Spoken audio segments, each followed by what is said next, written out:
Still can't pronounce it. Teotihuacan. Teotihuacan. Teotihuacan. I can say awesome.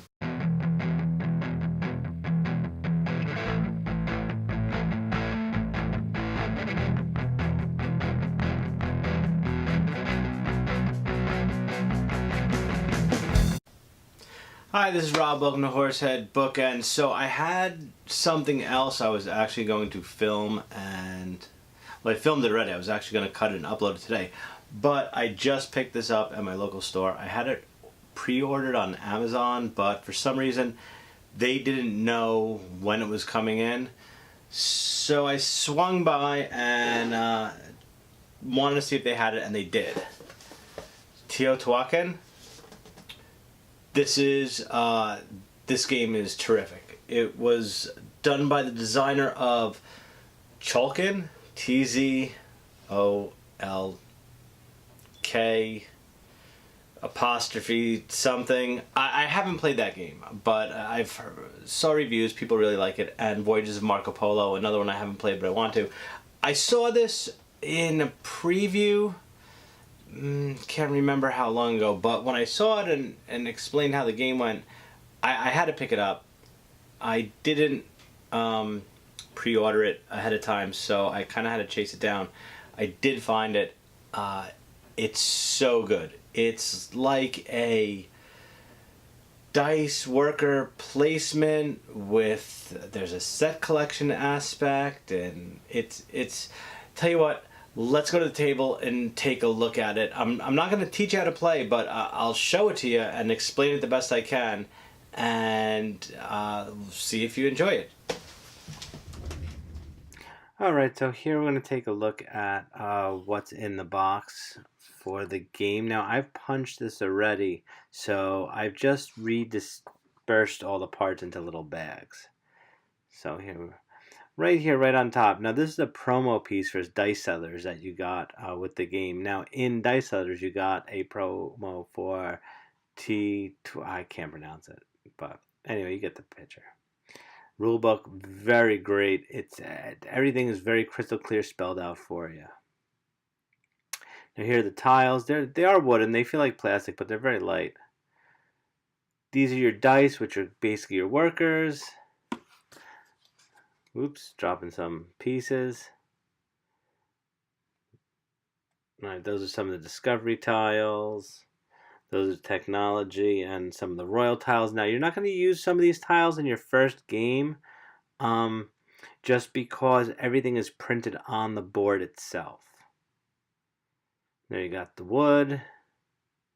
Now, these are the action boards. There's 6 of them. Now, these just get placed on the board game itself over what's printed there. Now, there's a reason for that, because it actually mixes everything up. There's some houses, and there's the blue player tokens in red. Those are some starting tiles.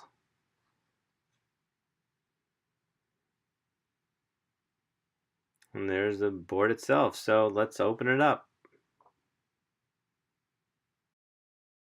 Okay, now here the board is set up for a 2-player game. I went for the if this is your first time playing instructions, because you don't add some of the action boards. Main thing of the game, you move your dice worker 1 to 3 steps clockwise around the board, and when it lands on one of the action tiles, you perform the action. Each one is numbered, and they perform different things. Like this one you can build. The next one you can actually decorate your building.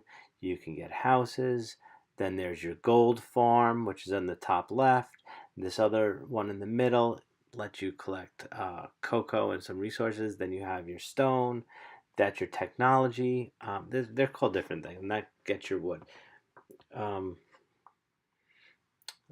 They're all different things. Now, with your dice, when you select an action, you actually increase your dice face. You would collect a tile. And then if you chose to, you can actually build the pyramid up. And you get victory points based on certain things, like if you match symbols. With this next one here, this is, I forget what that's called. The decorations, you pay gold and you get a piece that you lay on your pyramid. to help decorate your temple, and that will also get you more victory points. And at the same time, you're increasing your dice face. Here you build houses. So you trade in 2 stone. Is it 2 stone? No, it's 2 wood. And you get to pull one of the houses off the board, and then you get the victory points for it. So it's pretty self-explanatory. And again, you make your dice face. Now, depending on if you have 2 dice in the same area or 3 dice, you can pick you get different options to do. So sometimes it's better to have more dice on there if you want more. Here are the different tracks. As you increase in the tracks, you get either victory points for that one, you get cocoa, and then for this one you get different resources that you can use. So during the game, there will be things that make you increase those tracks.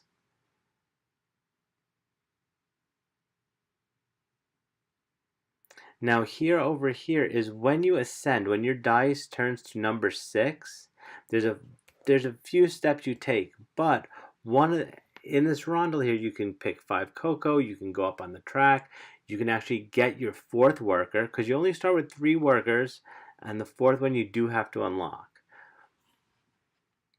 But the instructions are super explanatory. Now, when it's the second player's turn, as soon as their turn is over, they go up on you have to increase the eclipse track. So every time as the eclipse track moves up, when the black and the white are on the same track, it's the end of the round and it's time for scoring. Now you go through 3 rounds of scoring, and then at the end of the game, the person with the most victory points wins.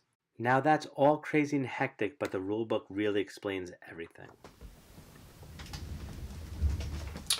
Alright, so that was Teotihuacan, I think. I don't know.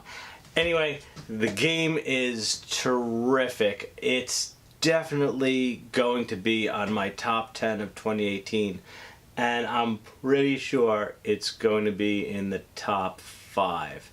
I so enjoyed playing it. It took maybe 30 to 45 minutes just to learn what everything did. The instructions are laid out pretty well. Board game. If you're a little confused, I went to Board Game Geek a few times just for some clarification, and it proved well. It's mostly a common sense rule clarification. No, if it's supposed to do this, it's meant to do that, unless there's a typo in the book. But I think there's one, and that has to do with the